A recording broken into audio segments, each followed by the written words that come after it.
Hey guys, welcome back to my channel. Today I am going to teach you how to make these iron-on felt patches, which are super fun and super easy. I actually created SVGs out of the emoji blitz images, and I will be adding more as time goes by, but this is one of them as well as the stitch one. So we're just gonna cut it out of all of the layers that we want to cut it out, and then if you need help with that step, you can watch any of my other beginner Cricut tutorial videos to teach you how to cut iron-on. But we're just going to cut out layers, and then I'm just going to use my Cricut Easy Press and heat up my mat, make sure it's nice and warm. Then I'm just going to take a piece of felt and lay that out on top of my Easy Press. I'm going to make sure I take the sticker off just because I don't want to get that in the way of my patch at all. And then I'm just going to layer by layer iron on my pieces. So I'm going to start with the bottom layer, making sure that there's nothing underneath it, and placing it down in the corner if I want to save some space on my felt.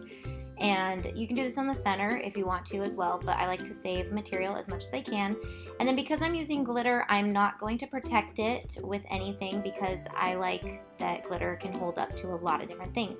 I'm just going to make sure that it cools off completely, and then I'll pull the plastic off, and then I will figure out which layer I want to do next. I went back and forth between if I wanted to do the white layer or the blue layer, but I think in the end I decided I wanted to do the blue layer. So I stuck that on, and because that is foil iron-on, I did use a barrier to protect it because foil is a little bit more delicate than the glitter iron-on. So once that was good and cooled down, I was going to pull off the plastic, and then I will work on my next layer.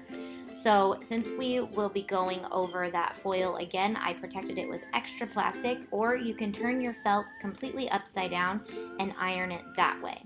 So then now that we want to make it an actual iron-on patch, we're going to turn it over, and I'm using heat and bond to adhere to the back of it to create an iron-on layer. So I'm just going to use my Easy Press, but I did not need to use it this long because this stuff will melt really fast. So I just did it for a few seconds.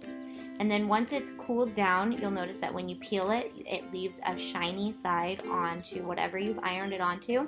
Just peel it off, and then make sure that the entire patch has plastic on the back. And then I'm just gonna give it a fast trim, and then I'm gonna go around and trim it nice and perfect, I guess, around the outside. You can leave a little bit more space on the felt if you want extra space to sew it on. So now I'm going to iron this on, and because we're doing it on a sweater, I'm going to sew it. If you want to just iron it onto something, it'll work well on like a backpack or something like that. But because I'm doing it on a sweatshirt and we'll have to wash it, I am going to also sew it. So just make sure you protect your iron-on patch with something before you iron it on, because you don't want any of those layers to melt. And then once it's on, we're just going to sew it right onto our piece by stitching around it, and then you are good to go. You've got a fun iron-on patch.